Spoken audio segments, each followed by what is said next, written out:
وبركاته. اللي في هذا الكتاب شاهد جلالي من شيخنا معلم. الفاتحة. أعوذ بالله من الشيطان الرجيم. بسم الله الرحمن الرحيم. الحمد لله رب العالمين الرحمن الرحيم مالك يوم الدين إياك نعبد وإياك نستعين اهدنا الصراط المستقيم صراط الذين أنعمت عليهم غير المغضوب عليهم ولا الضالين. بسم الله الرحمن الرحيم. الحمد للمعلم الطلاب ومسهل الخير لمن يتعلم ثم الصلاة والسلام على النبي وآله وصحبه جاء يعظم.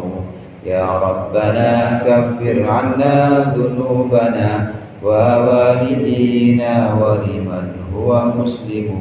ندعوك اللهم علما نافعا من يومنا إلى الحساب يقوم.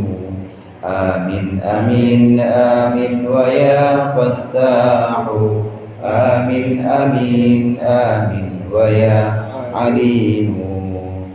الحمد لله الأول الآخر الباطن الظاهر والصلاة والسلام على سيدنا محمد الطاهر الفاخر وعلى آله وأصحابه ذوي العلا والمفاخر. أما بعد.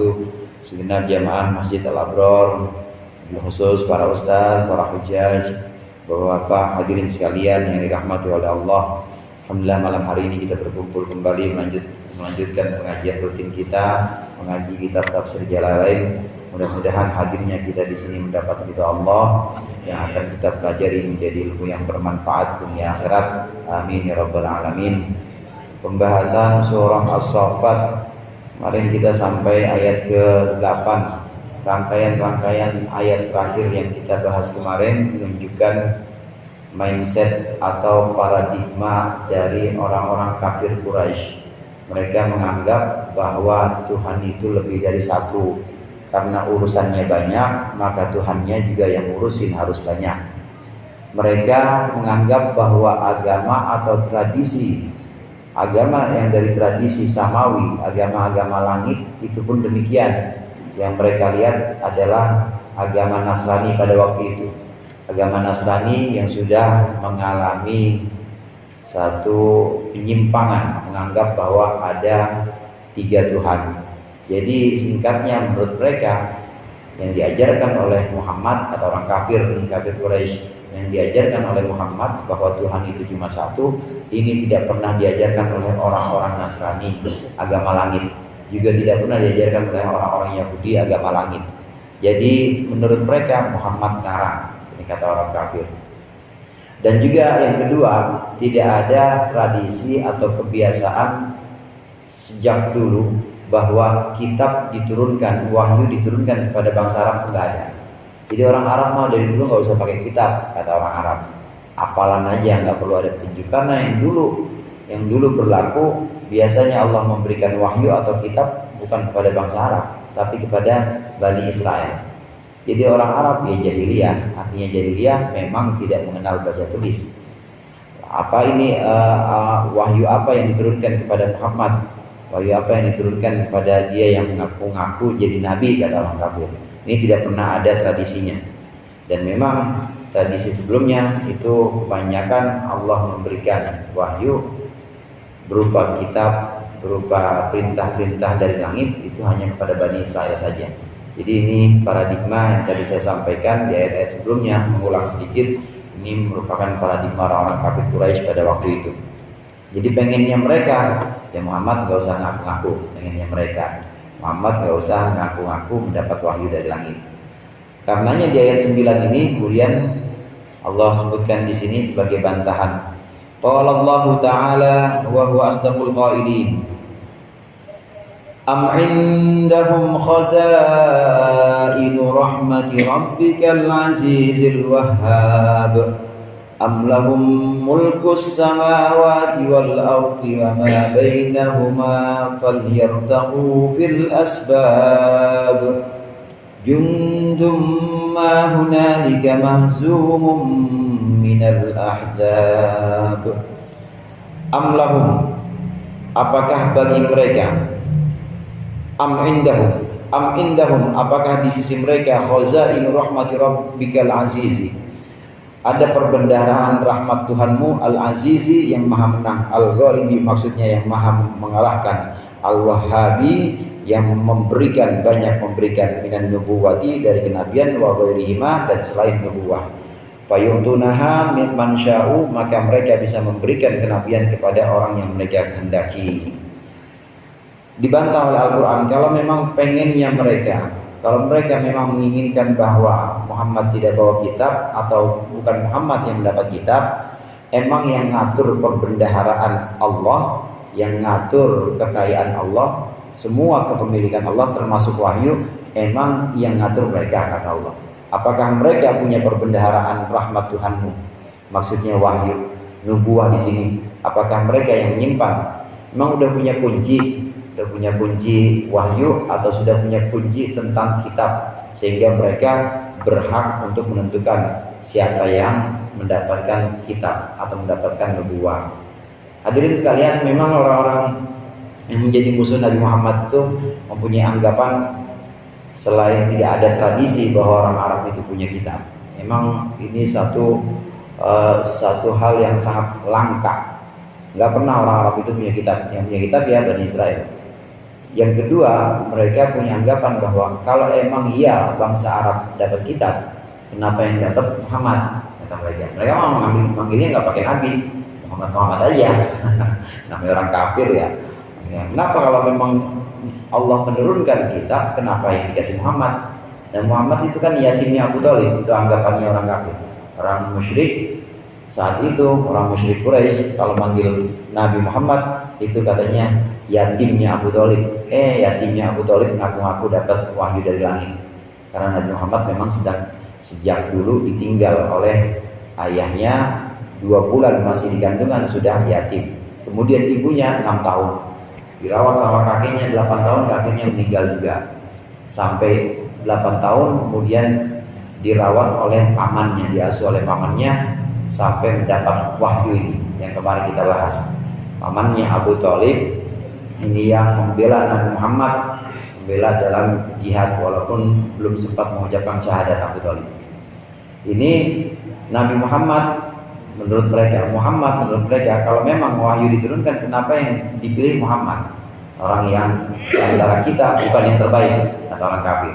Kalau memang diturunkan, kalau memang kitab atau kenabian itu turun kepada bangsa Arab, kenapa yang dipilih bukan orang yang cakapan dikit, kata orang kafir. Pengennya mereka begitu pengennya. Kenapa bukan orang kaya? Karena Abu Thalib itu orang miskin, saudara. Abu Thalib memang anaknya banyak, kemudian hidupnya pas-pasan.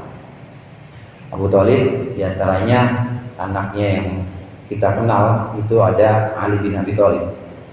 Kemudian Ja'far, kakaknya Ali namanya Ja'far bin Abi Thalib. Ja'far diasuh oleh abangnya Abbas. Jadi Abbas bin Abdul Muthalib. Abbas ini paman Nabi juga. Ja'far diasuh sama abangnya Abbas. Kemudian Abu Thalib, Ali diasuh oleh Nabi Muhammad. Diasuh karena anaknya banyak cuma miskin.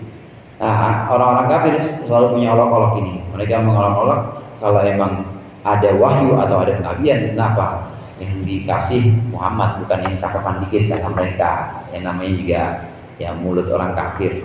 Begitu. Mereka punya anggapan seperti itu. Di sini Allah membantah.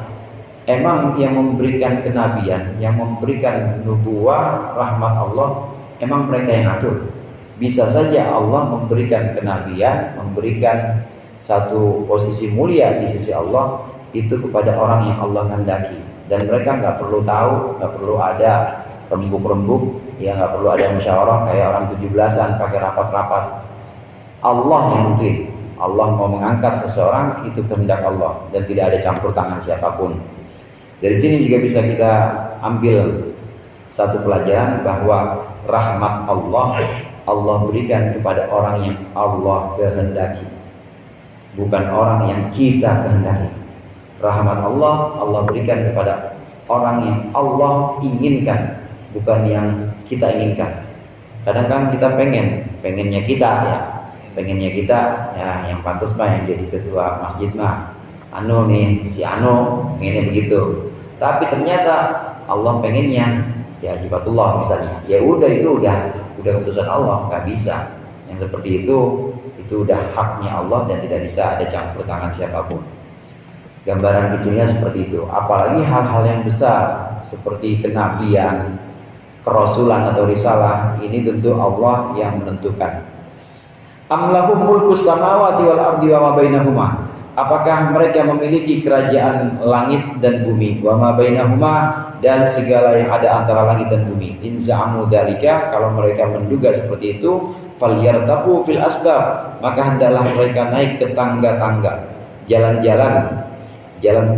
ke atas, nama itu asbab, pada tangga al-muwassilati ila sama, yang bisa menyampaikan ke langit. Fayatu bil wahyi, lalu mereka datang dengan membawa wahyu. Fayakhussu bihi, lalu mereka mengkhususkan wahyu itu mansya'u, yang mereka kehendaki. Wa am, dan lafaz am di sini fil mawdi'aini, dalam dua tempat, di makna hamzatul inkar, dengan makna hamzah ingkar. Artinya am di sini pertanyaan yang sifatnya ini untuk membantah. Jadi bukan pertanyaan saya nanya, Ustaz itu mana ya? Kalau itu pertanyaan bukan ingkar, memang saya nggak tahu mana Ustaz itu mana ya. Itu pertanyaan beneran. Tapi ada pertanyaan yang namanya ingkar. Pertanyaan ingkar itu untuk pertanyaan yang sebenarnya nggak butuh jawaban. Emang nih karpet warnanya merah bang? Nah, itu namanya pertanyaan ingkar. Ini juga, emang mereka punya kerajaan, emang mereka memiliki kekuasaan langit dan bumi, memiliki segala isi yang ada di antara keduanya. Apakah itu punya mereka? Kalau memang punya mereka, termasuk wahyu atau kenabian, itu mereka yang punya, silakan naik ke langit, kemudian bawa wahyu dan kasih orang yang mereka pengen. Ditantang oleh Allah ini. Ini sebuah pertanyaan yang sifatnya ini mengingkari atau menantang anggapan-anggapan mereka. Kalau mereka menganggap, orang-orang kafir menganggap bahwa pantasnya kenabian atau wahyu itu diberikan bukan kepada Muhammad. Kalau memang punya anggapan seperti itu, silakan naik ke langit. Kalau memang itu punya mereka, ambil wahyu dari Lauhil Mahfuz, dari catatan induk yang Allah punya, kasih pada orang yang mereka pengen. Ditantang oleh Allah. Jundum mahum, ay jundun ma, pasukan yang sangat lemah. Aihum jundun haqirun, mereka adalah pasukan yang sangat lemah. Hunalika, di sana, fi takdibihim laka, dalam mendustakan engkau, pendustaannya mereka laka kepada engkau. Mahzumun, dan juga pasukan yang terkalahkan. Sifatu jundun, ini jadi sifatnya jundun. Minal ahzabi, dari beberapa kelompok. Sifatu jundun juga, aidon sifatu jundin, aidon ini juga jadi sifatnya pasukan juga.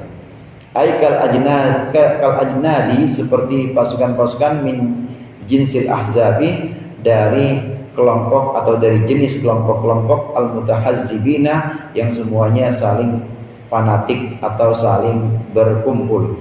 Alal anbiya'i, melawan para nabi, qablaka, sebelum engkau. Wa ulaika, dan pasukan-pasukan itu qad fuhiru, sungguh telah dikalahkan, wa ubliku, dan dihancurkan.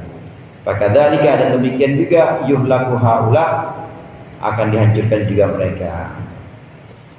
Kumpulan atau pasukan-pasukan yang berniat untuk memerangi Nabi Muhammad, jundum ma, kata Allah, itu pasukan-pasukan kecil yang kayak begitu mah, ya cuma ditiup doang sama malaikat, istilahnya begitu.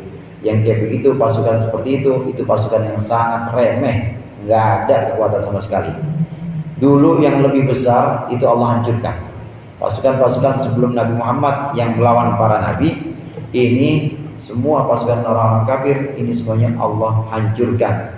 Sebelum Nabi Muhammad ada banyak pasukan, ada banyak orang-orang kafir yang membentuk pasukan kemudian melawan para nabi, semuanya itu Allah hancurkan. Nggak ada yang bisa melawan kekuatan para nabi. Di antaranya yang kita kenal Fir'aun. Fir'aun pasukannya sangat kuat, ditambah dengan Haman. Haman ini pelaksana tugasnya, belum lagi bendaharanya. Bendaharanya namanya Qarun. Kalau bendahara masjid siapa? Kalau jadi orang kaya biasanya bendahara itu. Bendahara atau yang kasih modal namanya Qarun. Qarun, Haman, Fir'aun. Ini semua kelompok-kelompok yang mendanai pasukan untuk melawan Nabi Musa. Semuanya Allah hancurkan, Allah tenggelamkan semuanya. Belum lagi setelah Nabi Musa ada pasukan-pasukan atau ada tentara-tentara yang melawan Nabi Daud. Semuanya kalah. Nabi Daud masih kecil. Ada seorang raja namanya Raja Jalut. Raja Jalut. Jalut itu kalau orang barat bilang Goliat. Raja Jalut ini raja yang dulu ada di Filistin. Filistin memang sebuah daerah atau kawasan yang sejak dulu ada. Rajanya namanya Daud. Rajanya dulu namanya Jalut. Ini dikalahkan oleh Nabi Daud. Semua pasukan-pasukan yang lebih kuat, yang lebih besar dibanding kafir Quraisy pada masa Nabi Muhammad, semua Allah hancurkan. Yang gede-gede aja Allah hancurkan, apalagi cuma orang-orang kafir Quraisy, cuma orang-orang musyrik yang ada di Arab, itu pasti akan sangat mudah. Maka oleh Allah di sini jundum ma, pasukan apaan itu? Main-mainan doang itu mah, katanya begitu. Itu mah main-mainan doang. Semuanya pasti akan Allah kalahkan. Sebagaimana Allah mengalahkan pasukan-pasukan terdahulu yang melawan para nabi, yang menantang para nabi, itu juga Allah kalahkan dan Allah musnahkan mereka. Karenanya setelah ayat 11 tadi disebutkan di sini beberapa ayat yang menyinggung sedikit, yang menyebutkan sedikit tentang umat sebelum Nabi Muhammad.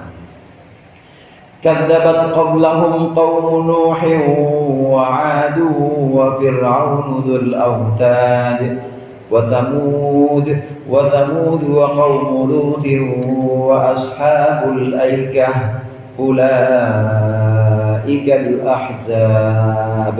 كذبت telah mendustakan qablahum sebelum kafir Quraisy qaum Nuhin, kaumnya Nabi Nuh. Taknitsu qaumin bi'tibar makna. Ini memuannaskan lafaz kaum sesuai dengan makna, dengan mempersepsi maknanya. Wa'adun, dan juga kaum Ad, wa Fir'aun, dan juga Fir'aun dzul autad, yang memiliki pasak atau memiliki tiang-tiang. Kana yatiddu likulli man yaghlabu alaihi arba'ata autadin. Fir'aun itu selalu mendirikan, selalu menancapkan untuk orang-orang yang marah terhadap Fir'aun, menancapkan arba'ata autadin, 4 tiang atau 4 pasak, yushaddu ilaiha yadaihi wa rijlaihi wa yu'adzibuhu, di mana yashuddu juga bisa, yashuddu ilaiha, di mana Fir'aun mengikat atas pasak itu 2 tangan orang tadi, 2 kakinya, dan juga menyiksanya. Wa Thamudu, dan kaum Thamud, wa qaum Lutin, dan kaum Lut, wa ashabul aikati, dan penduduk Aikah atau penduduk belukar, penduduk hutan. Ayil ghaidati maksudnya adalah belukar. Wahum qaum Syu'aibin, mereka adalah kaum Nabi Syu'aib alaihissalam. Ulaika, mereka itulah al-ahzab, para pasukan atau para kelompok. Disebutkan di sini kalau orang-orang kafir Mekah yang menantang Nabi Muhammad, merendahkan Nabi Muhammad, ini menganggap mereka kuat, jundumma kata Allah. Ini mah main-mainan, ecek-ecek kata Allah. Dulu yang lebih kuat Allah hancurkan.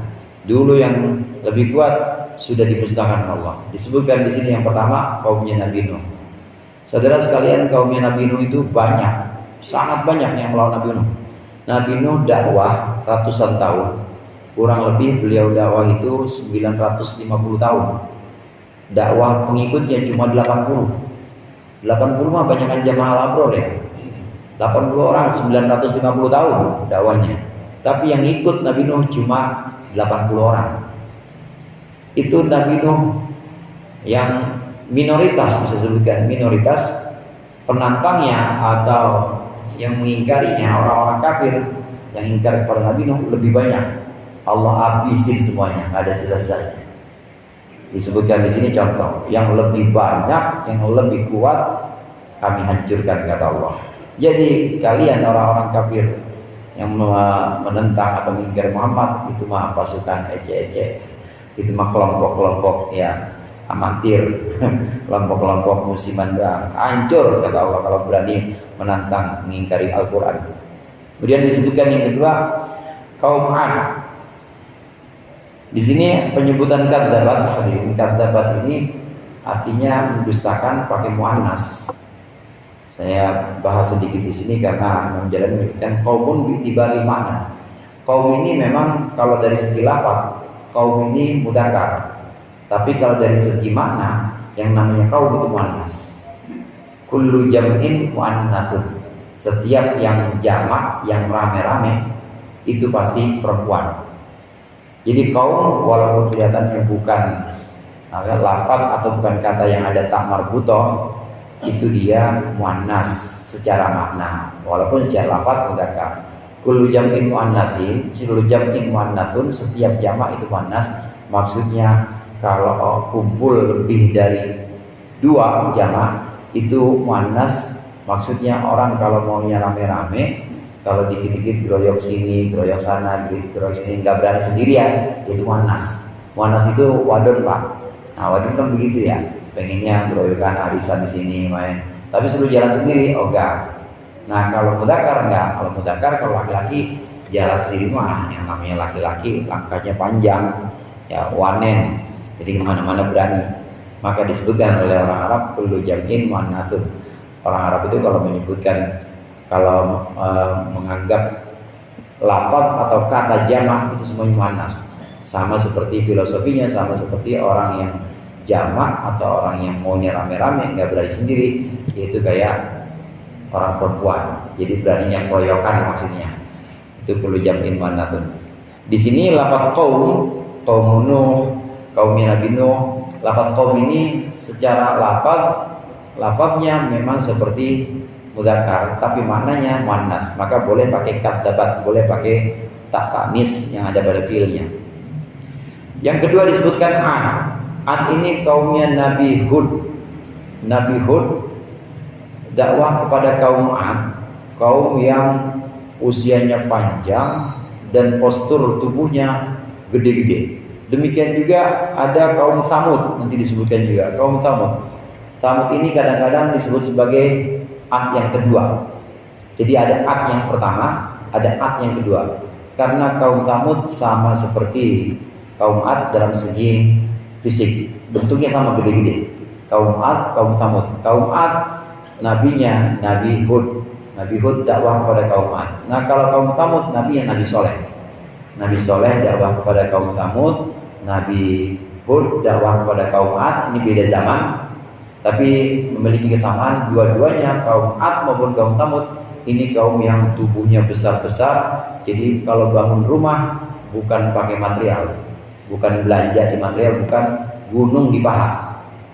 Gunung dipahat aja sama dia. Gunung kan di sini bukan kayak gunung di Indonesia.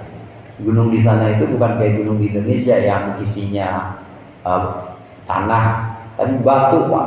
Batu dipahat. Kuat, saking kuatnya itu kaum Ad, kaum Tsamud. Jadi rumahnya di gunung, gunung dipahat, dibikin kamar, dibikin jendela, gede-gede, Pak. Itu rata-rata tingginya kaum Ad itu kira-kira 25 meter. Itu tingginya 25 meter itu yang punten. Kalau yang normal 50 meter. 50 meter semana itu kan yang normal. Nah, kalau yang punten, kalau yang pendek 25 meter kaum Ad. Segede itu, sebesar itu tubuhnya, postur tubuhnya hancur. Kalau Allah menghendaki, Allah hancurkan, hancur semuanya. Jadi kalau dibandingkan dengan kaum-kaum terdahulu, maka kafir Quraisy, musyrik Mekah pada waktu itu yang menantang Nabi Muhammad nggak ada apa-apanya, habis kalau mau. Dan mereka sebenarnya tahu. Allah menyatakan ayat ini karena menganggap bahwa orang-orang kafir Quraisy itu tahu. Orang-orang kafir Quraisy, orang-orang kafir Mekah itu memang bisa melihat langsung sisa-sisa kaum Ad dan kaum Tsamud. Kalau mereka jalan dalam perdagangan dari Mekah itu biasanya lewat jalur Madinah. Di luar kota Madinah ada jalur. Jadi Mekah itu adanya di sebelah selatan. Ya, Mekah ada di sebelah selatan. Nah, Madinah ada di utara. Mekah di selatan, Madinah di utara. Jadi kalau mau ke Syam, ini ke arah utara, pasti lewatin Madinah. Nah, nanti setelah Madinah itu ada bekas-bekas pemukiman kaum Ad, kaum Thamud yang gede-gede, hancur semuanya, dan masih bisa mereka saksikan, masih bisa mereka lihat orang-orang kaum Ad yang juga merupakan nenek moyangnya bangsa Arab, itu semua hancur, tinggal bekas-bekasnya doang. Yang gede-gede begitu, yang kuat-kuat aja Allah hancurkan. Apalagi yang cuma ya kecil, untuk tubuhnya kecil, umurnya pendek, ya paling-paling 100 tahun juga udah jarang banget. Ya, yang lemah-lemah itu Allah hancurkan. Yang gede-gede aja mudah Allah hancurkan. Kalau Allah pengen melawan orang-orang kafir, Allah hancurkan. Kemudian disebutkan di sini Fir'aun Dzul Autad. Fir'aun ini disebutkan Dzul Autad, Fir'aun pemilik pasak. Karena Fir'aun punya kebiasaan, kalau ada orang protes sama dia, orang gak suka, orang itu dipanggil.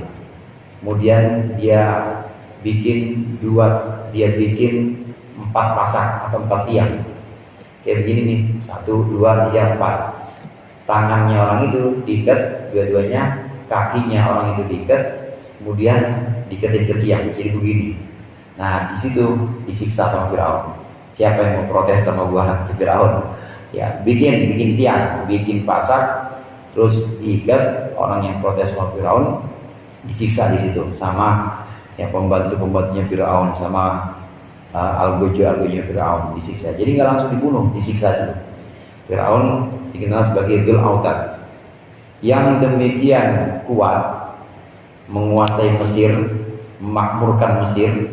Pada waktu itu Firaun pengikutnya juga banyak, Allah hancurkan juga. Nggak main-main kekuatan Allah. Allah menghendaki orang-orang kafir yang melawan Nabi Musa pada waktu itu hancur semuanya Firaun. Kemudian Thamud tadi sudah saya sebutkan, kaum Lut, kaum Nabi Lut. Kaum Nabi Lut ini tinggal di sebuah daerah yang namanya Syadum. Syadum kadang orang sekarang sebutnya Sodom, maka disebut dengan kaum Sodomi. Ini kaum yang pertama kali melakukan abnormalitas hubungan yang tidak wajar, yaitu laki sama laki, perempuan sama perempuan. Jadi homoseks. Kaumnya Nabi Lut.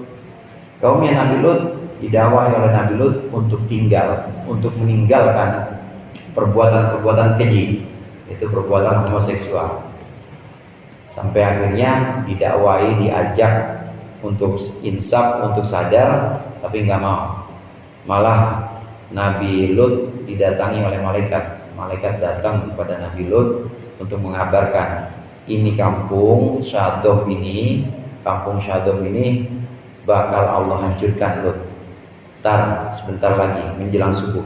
Jadi ini malam engkau dan keluarga harus keluar dari kampung ini, karena akan Allah hancurkan kampung ini. Itu tamu-tamunya Nabi Lut, malaikat, saudara, yang ngabarin. Malaikat mah ganteng, nggak ada yang kotor, nggak ada yang dekil, cakep penampilannya. Malaikat tamunya Nabi Lut itu digodain juga sama kaumnya, digodain juga sama kaum Syadom ini, kaumnya Nabi Lut. Kata Nabi Lut, kalau kalian mau biarin anak saya itu yang perempuan, biarlah ini ya anak saya yang perempuan, silakan. Kalau kalian mau, memang kalian ingin memuaskan nafsu kalian, anak saya aja yang perempuan, jangan nih tamu-tamu saya jangan. Saking Nabi Lut menghormati tamunya, ikramud dhaif. Kita juga begitu, kalau kita menghormati tamu itu jangan sampai tidak selamat, apalagi sampai tidak selamat, jangan sampai lapar, jangan sampai aus yang namanya tamu. Nabi Lut ini memuliakan tamu-tamunya sampai mengorbankan biarin anak saya. Tapi namanya orang udah nggak normal, tetap dia nggak pengen perempuan, pengennya tamunya Nabi Lut. Ini Nabi Lut yang dakwah kepada kaum Syadum atau Sodom kadang-kadang sebutannya. Allah hancurkan, saudara. Allah barik wa ja'alna 'aliyaha safilaha. Di ayat lain Allah sebutkan kami jadikan atasnya bumi kaum Lut itu kami jadikan bawahnya. Jadi begini, ini tanah misalnya sama Allah balik, gitu Pak. Dimati semuanya itu. Udah nggak ada Nabi Lut di situ. Keluarganya Nabi Lut semuanya udah diajak kecuali istrinya. Satu istrinya ini memang ikut komplotannya orang-orang homoseksual. Ini hancur di situ atau mati di situ. Jadi Allah balik. Wajalna aliyah safila, tanahnya itu Allah balik. Jadi ditumpukin sama Allah, mati semuanya itu kaum Sodom. Kaumnya Nabi Lut. Nabi Lut juga minoritas. Lebih banyak yang menentangnya. Tapi meskipun minoritas sedikit dan lemah kelihatannya, tapi Allah tetap membela para nabi yang kuat, yang banyak tetap Allah hancurkan. Kemudian yang disebutkan terakhir di sini Ashabul Aikah, penghuni hutan atau semak belukar. Hadirin jemaah rahimakumullah, ada tradisi yang saat itu atau peradaban yang saat itu sangat maju. Mesir, satu lagi peradaban yang ada di Syam. Syam di sini kota para nabi. Syam sekarang meliputi Suriah, Palestina, sebagian dari Yordania, itu dulu sebutannya Syam. Nah, itu peradaban tinggi yang pada waktu itu memang sudah mengenal baca tulis. Disitulah juga Nabi Ibrahim. Walaupun Nabi Ibrahim sempat Allah perintahkan untuk pindah ke suatu tempat yang namanya Makkah, tempat yang sangat sepi, nggak ada orang, nggak ada peradaban. Disuruh istrinya Hajar dan anaknya disuruh tinggal di situ. Padahal di Syam itu memang udah ramai. Kotanya para nabi itu Syam. Nabi Ibrahim, kemudian putranya Nabi Ibrahim yang Ishak, bukan yang Ismail. Kalau Ismail di Makkah, yang Ishak di Syam juga. Itu peradaban yang kemudian menurunkan para nabi dari nabi-nabi Bani Israel. Nabi Ibrahim punya anak namanya Ishak di Syam. Punya anak, Ishak punya anak namanya Yakub. Yakub itu 12 anaknya di Syam semuanya. Anaknya Yakub ini Yakub alias Israel. Jadi Yakub itu nama lain Israel, punya anak 12. Di antara anaknya ada yang namanya Syamun, ada yang namanya Rubail, ada yang namanya Yahuda yang kemudian jadi Yahudi bawahnya. Ada yang namanya Yusuf dari lain ibu. Ada yang namanya Bunyamin. Yusuf dan Bunyamin satu ibu. Nabi Syuaib punya Nabi Yakub punya istri 3. Nah, dari 3 istri ini dapat 12 anak laki-laki semuanya. Nah, itu yang nanti menurunkan nabi-nabi Bani Israel. Semuanya ada di Syam. Jadi Syam terkenal sebagai peradaban tinggi. Nah, setelah Syam baru Mesir.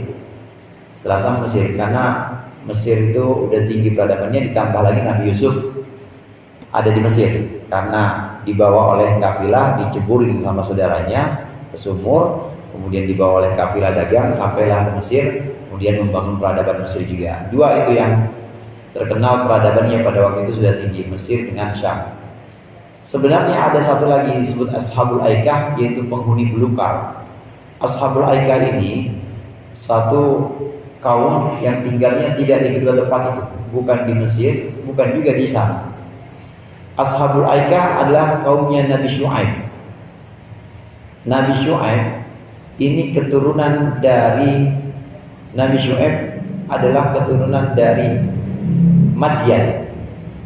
Siapa itu Madian? Madian anaknya Nabi Ibrahim. Jadi bapak yang kenal anaknya Nabi Ibrahim berapa Pak? Ada berapa anak Nabi Ibrahim? Bang Heru? Ada? Anaknya Nabi Ibrahim yang kita tahu. Ismail sama? Ada lagi nggak? Ada satu lagi namanya Madian. Dari ibu yang berbeda. Jadi tiga ibu yang berbeda. Satu Ishak, kemudian yang paling awal Ismail, yang awal lahir Ismail, kemudian Ishak, satu lagi Madian. Nah, Madian ini yang kemudian menurunkan bangsa yang disebut di Al-Quran sebagai Ashabul Aikah atau penghuni belukar. Keturunan Madian bin Ibrahim tidak tinggal di Mesir, tidak juga tinggal di Syam. Jadi dia punya tempat sendiri. Kemudian setelah beberapa generasi muncullah seorang nabi yang Allah angkat, namanya Nabi Syuaib. Nabi Syuaib ini dakwah kepada Madian ini, kepada keturunan Madian. Kalau kita lihat di situ, berarti petanya pada waktu itu, peta kenabian yang ada di Syam, kemudian di Mesir ada Nabi Yusuf, yang sampai akhirnya ada Nabi Musa di situ. Nah, satu lagi ada yang bukan di kedua tempat yang sudah ramai pada waktu itu, yaitu di Belukar atau Semak Belukar yang disebutannya Madian. Keturunan Madian ini didakwahi oleh saudaranya sendiri, yaitu Syuaib. Nabi Syuaib juga merupakan cucu atau keturunan dari Madian bin Ibrahim. Ishak bin Ibrahim di Syam, kemudian Ismail bin Ibrahim di Makkah, akhirnya menurunkan bangsa Arab itu dan menurunkan junjungan kita Nabi Muhammad SAW. Kemudian satu lagi ada Yusuf. Yusuf ini di Mesir, yang dilanjutkan oleh Nabi Musa sampai di Mesir itu. Nabi Musa dakwah pada Firaun. Nah, kalau Yusuf ini nggak langsung Ibrahim, tapi Yusuf bin Ishak, Yusuf bin Yakub bin Ishak bin Ibrahim. Jadi Yusuf cicitnya Nabi Ibrahim, cicitnya. Semuanya Nabi Ibrahim. Jadi pongkolnya Nabi Ibrahim semua. Karenanya Nabi Ibrahim disebut sebagai Abul Anbiya, disebut sebagai bapaknya para nabi. Karena dari ketiga peradaban yang tadi kita kenal, ketiga tradisi Syam, tradisi Aikah, dan tradisi Mesir yang kita kenal, itu semua nabi-nabinya ya, anak cucunya Nabi Ibrahim semuanya. Nabi Ibrahim Abul Anbiya. Kemudian terkenal juga Nabi Ibrahim sebagai Abu Dhifan. Abu Dhifan itu bapaknya tamu, bapaknya para tamu. Karena Nabi Ibrahim itu sangat menghormati tamu. Jadi kalau tamu datang itu senang banget Nabi Ibrahim diajak makan. Sampai-sampai kalau makan sendiri beliau nggak mau. Biasanya keluar rumah dulu cari ditengok siapa yang belum makan nih. Ada nggak orang sini begitu? Belum makan keluar rumah dulu. Yang belum makan siapa ya? Dari masjid itu aja, yang belum makan siapa ya? Biar makan bareng sama saya. Nabi Ibrahim kesenangannya begitu. Barokahnya Nabi Ibrahim, meskipun diberi anak dalam usia lanjut, udah lebih dari 70 tahun baru Allah kasih anak. Anaknya cuma 3, tapi semua cucu-cucunya itu yang melahirkan nabi-nabi Allah, termasuk Nabi Muhammad, ya Nabi Ibrahim pongkolnya. Nah, in kullun illa kadzabar rusul fahaqqa iqab wa ma yanzuru haula'i illa sayhatan wahidah ma laha min fawaq. In kullun illa kadzabar rusul wallahu a'lam bissawab. Mudah-mudahan bermanfaat. Dikurangi mohon maaf. Wallahul muwaffiq ila aqwamit thoriq. Assalamualaikum warahmatullahi wabarakatuh.